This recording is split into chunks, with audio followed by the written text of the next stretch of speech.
Hello everyone, welcome back to our YouTube channel. Friends, आज की इस वीडियो में एक बार फिर हम डिस्कस करेंगे कुछ क्वेश्चंस को जो कि साइकोलॉजी से रिलेटेड हैं। ये सारे क्वेश्चंस जो मैंने तैयार किए हैं ये सब प्रीवियस ईयर क्वेश्चन पेपर पर बेस्ड हैं। अगर आप NTA NET, JRF, UP, HESC, assistant professor, PGT psychology की प्रिपरेशन कर रहे हैं तो इससे आपको काफ़ी हेल्प मिलेगी। क्वेश्चन पर आने से पहले मैं आपसे एक रिक्वेस्ट करूंगी कि अगर आप हमारे इस चैनल पर नए हैं तो प्लीज़ हमारे इस चैनल को सब्सक्राइब ज़रूर कर लीजिएगा और बेल आइकॉन को प्रेस करना बिल्कुल भी ना भूलें, क्योंकि आने वाले दिनों में अगर किसी भी तरह की वीडियोज़ अपलोड की जाती हैं तो उसका नोटिफिकेशन आपको टाइमली मिल सके। दूसरी तरफ, अगर आपको हमारा ये वीडियो, हमारी ये कोशिश पसंद आती है तो प्लीज़ आप लाइक शेयर करना बिल्कुल भी ना भूलें, ताकि इससे हमारा मोटिवेशन का जो लेवल है वो बना रहे और हम आपके लिए इसी तरह के वीडियोस लाते रहें। तो चलिए हम शुरुआत करते हैं।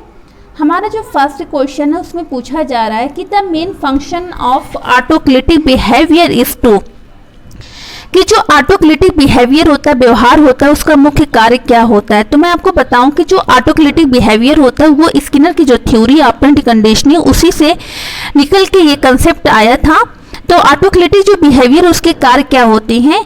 ऑटोक्लिटिक बिहेवियर के जरिए किसी भी पर्सन के जरिए क्वालिफाई रिस्पॉन्सेस दिए जाते हैं, योग्य अनुक्रियाएं दी जाती हैं, संबंधों की अभिव्यक्ति की जाती है, एक्सप्रेस रिलेशंस और providing A grammatical framework for verbal behaviour, मौखिक व्यवहार के लिए व्याकरणिक रूपरेखा प्रदान की जाती हैं। तो आपके इस लिहाज से यानी आपका फर्स्ट, सेकंड एंड थर्ड ये तीनों ऑप्शंस करेक्ट हैं। तो इस लिहाज से आप कोर्स में देखिएगा आपको जो ऑप्शन डी है वो क्या हो जाएगा, करेक्ट हो जाएगा। तो यानी first, second and third. Next question की तरफ पढ़ते हैं। इसमें पूछा जा रहा है कि the 5 phenomena stroboscopic motion, induced motion and autokinetic motion are all, यानी ये जितने भी टाइप के मोशंस दिए हुए हैं ये किस प्रकार के मोशंस हैं।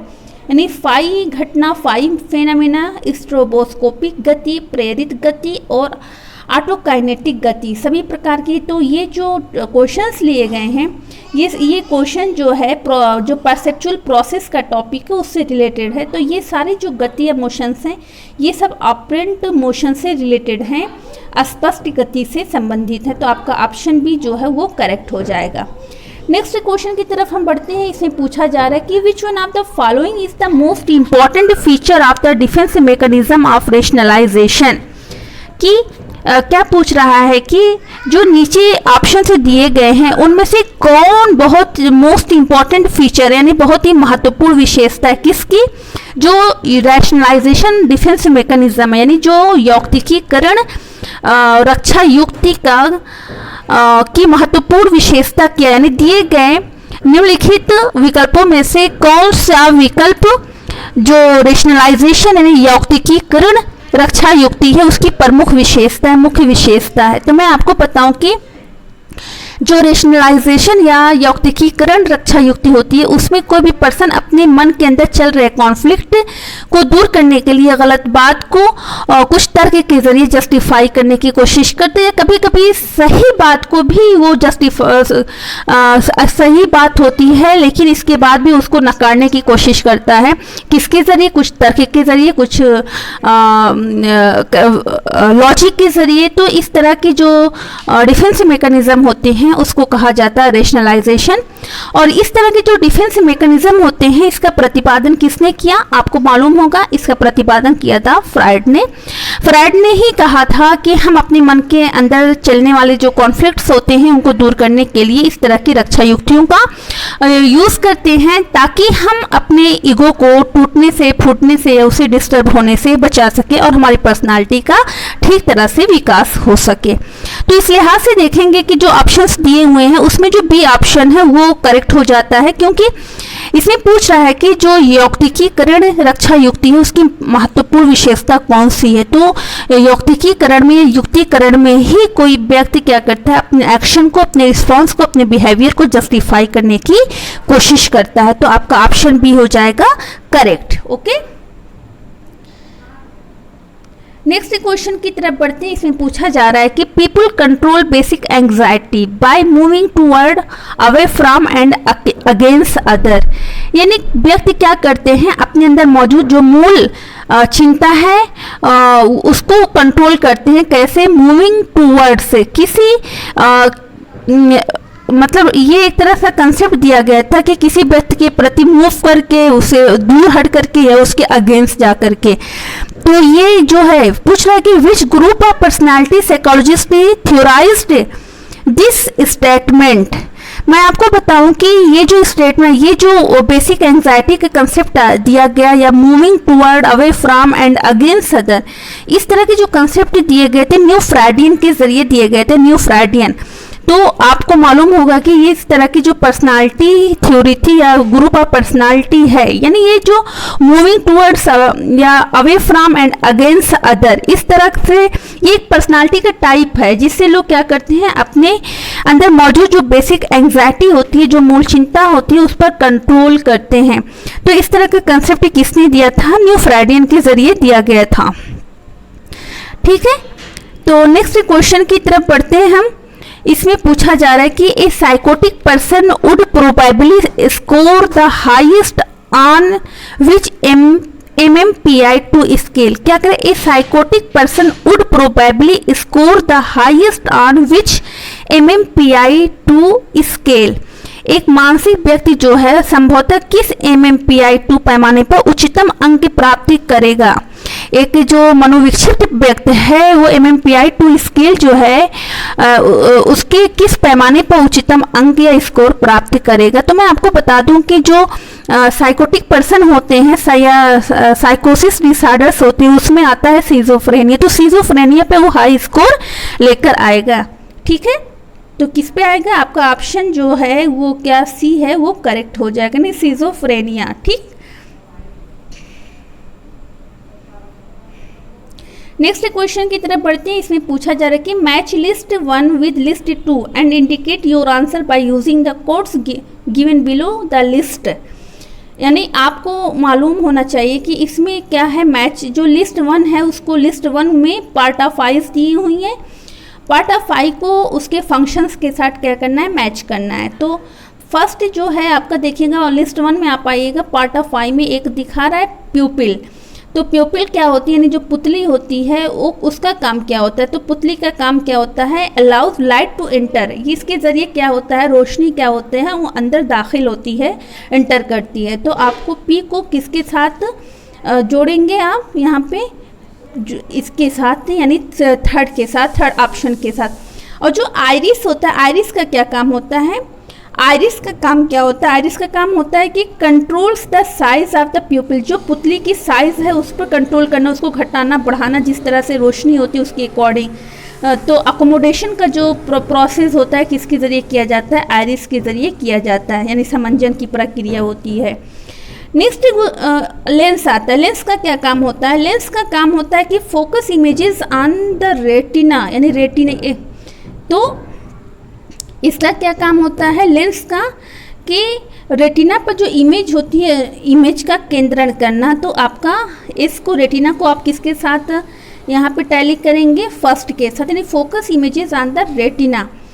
और फिर इस लेंस को, और रेटिना का क्या काम होता है? रेटिना का काम होता है आपका कि begin the processing of visual information, यानी यहाँ से ही विजुअल इंफॉर्मेशन, ये जो कह सकते हैं कि दृश्य जो सूचनाएं होती हैं, दृश्य परक सूचनाएं होती हैं, उसकी प्रोसेसिंग या कह सकते हैं उसकी प्रक्रिया स्टार्ट होती है किससे? रेटिना से। ठीक, तो इस लिहाज से आपका जो है ऑप्शन बी है वो करेक्ट हो जाए। रेड प्यूपिल यानी पुतली का क्या काम होता है? पुतली का काम होता है अलाउज लाइट टू एंटर, अंदर इसके ज़रिए, पुतली के ज़रिए रोशनी क्या करती है? अंदर दाखिल होती है। और आइरिस का क्या काम होता है? आइरिस क्या करता है? ये जो पुतली होती है उसकी साइज़ को कंट्रोल करता है, यानी घटाता और बढ़ाता है। और लेंस का क्या काम होता है? लेंस पे ही आप देखते हैं रेटिना, जो लेंस का काम होता है कि focus images on the retina, retina पर जो इमेज बनती है, इमेज का जो केंद्रण होता है वो लेंस के ज़रिए होता है। और रेटिना का क्या काम होता है? Begin the processing of visual information, जो विजुअल इंफॉर्मेशन होती है, जो दृश्य परक सूचनाएं होती हैं, उसकी प्रोसेसिंग, इनका काम किसके ज़रिए होता है, रेटिना के ज़रिए होता है। तो इस लिहाज से आपका जो बी ऑप्शन है वो क्या हो जाएगा, करेक्ट हो जाएगा। ओके, ये बी ऑप्शन आपका करेक्ट हो जाएगा। नेक्स्ट क्वेश्चन की तरफ बढ़ते हैं। इसमें पूछा जा रहा है कि लर्निंग बाय इमिटेटिंग अदर्स, क्या पूछा कि learning by imitating others behaviour is called learning.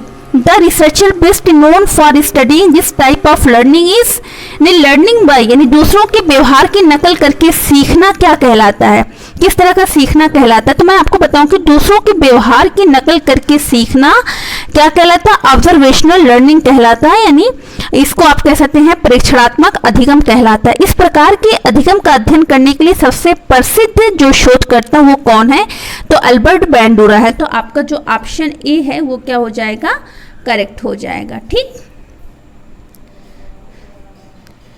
और इस साथ ही साथ मैं एक बात और बताऊं कि जो ऑब्जर्वेशनल लर्निंग थ्योरी है इसको सोशल लर्निंग थ्योरी के नाम से भी जाना जाता है। ठीक है, तो नेक्स्ट क्वेश्चन की तरफ बढ़ते हैं। इसमें पूछा जा रहा है कि as we enter a movie theatre from bright light the visual sensitivity increases and within 5 to 10 minutes we are able to see under low levels of illumination.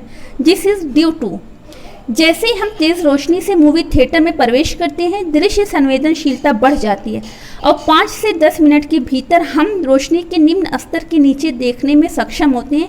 इसका कारण क्या होता है, ऐसा होता है, आप भी डेली लाइफ में ऐसा महसूस करते होंगे। तो क्या है कि जैसे कि हम तेज़ रोशनी से मूवी थिएटर में प्रवेश करते हैं दृश्य संवेदनशीलता बढ़ जाती है और 5 से 10 मिनट के भीतर हम रोशनी के निम्न स्तर के नीचे देखने में सक्षम होते हैं। तो इसका क्या कारण होता है, ऐसा किस लिए होता है, तो ये डार्क एडाप्टेशन की प्रक्रिया होती है। किस तरह की प्रक्रिया होती है, डार्क एडाप्टेशन की प्रक्रिया होती है, अंधकार अनुकूलन की प्रक्रिया होती है। नेक्स्ट क्वेश्चन की तरफ बढ़ते हैं। इसमें पूछा जा रहा है कि which of the following internal conditions determine perceptual process, कि निम्नलिखित में से कौन सी आंतरिक स्थिति प्रत्यक्षणात्मक प्रक्रिया को निर्धारित करती है। क्या कह रहे हैं कि which of the following internal conditions determine perceptual process. तो इसमें मैं आपको बताऊं कि जो हमारे परसेप्चुअल प्रोसेस होती हैं उसको प्रभावित करने वाले कारक कौन से होते हैं। कुछ एक्सटर्नल फैक्टर्स होते हैं और कुछ जो होते हैं इंटरनल फैक्टर्स होते हैं। इंटरनल फैक्टर्स वो फैक्टर्स होते हैं जो कि व्यक्ति की अपनी विशेषता से संबंधित होते हैं, जिसको सब्जेक्टिव फैक्टर्स के नाम से भी जाना जाता है, जिसको सब्जेक्ट रिलेटेड फैक्टर्स भी बोलते हैं, पर्सन रिलेटेड फैक्टर्स भी बोलते हैं। और एक्सटर्नल फैक्टर्स जो है वो हमेशा ऑब्जेक्ट से रिलेटेड होता है, हमेशा स्टिमुलस से रिलेटेड होता है। तो पूछ रहा है कि निम्नलिखित में से कौन सी आंतरिक स्थिति प्रत्यक्षात्मक प्रक्रिया को निर्धारित करती है, यानी which of the following internal conditions determine perceptual process. तो मैं आपको बताऊं कि हमारा जो मोटिवेशन है, हमारा जो इमोशन है, ये दोनों फैक्टर्स ही हमारी जो आंतरिक स्थिति है, इमोशन और मोटिवेशन, ये इंटरनल फैक्टर्स हैं जो हमारी परसेप्चुअल प्रोसेस को क्या करते हैं, डिटरमिन करते हैं। तो ये दोनों हो जाएंगे, इस लिहाज से आपका ऑप्शन बी जो है वो क्या हो जाएगा, करेक्ट हो जाएगा। ठीक, नेक्स्ट क्वेश्चन की तरफ बढ़ते हैं। इसमें पूछ रहा है कि वेशलर एडल्ट इंटेलिजेंस स्केल हैज़ 11 सब टेस्ट आउट ऑफ विच, जो वेशलर का एडल्ट यानी वेस इंटेलिजेंस टेस्ट है उसमें कुल कितने सब टेस्ट हैं, परीक्षण हैं, 11 हैं। आउट ऑफ विच, तो वही पूछ रहा है कि 11 उसमें से कौन कौन से मतलब वर्बल हैं और कौन से परफॉर्मेंस टेस्ट हैं। वेशलर एडल्ट इंटेलिजेंस स्केल हैज़ 11 सब टेस्ट आउट ऑफ विच। तो मैं आपको बताऊं कि जो वेशलर इंटेलिजेंस टेस्ट है उसमें 6 जो है यानी 6 जो हैं वर्बल टेस्ट हैं और जो 5 हैं यानी 5 वो परफॉर्मेंस यानी निष्पादन परीक्षण हैं। तो इसको याद रखिएगा कि वेशलर एडल्ट इंटेलिजेंस स्केल में कुल 11 सब टेस्ट हैं, जिसमें से 6 जो हैं वर्बल इंटेलिजेंस टेस्ट हैं और जो 5 हैं वो एक परफॉर्मेंस टेस्ट हैं, जिसको हिंदी में हम कहते हैं निष्पादन परीक्षण। तो इस लिहाज से आपका बी ऑप्शन करेक्ट हो जाएगा।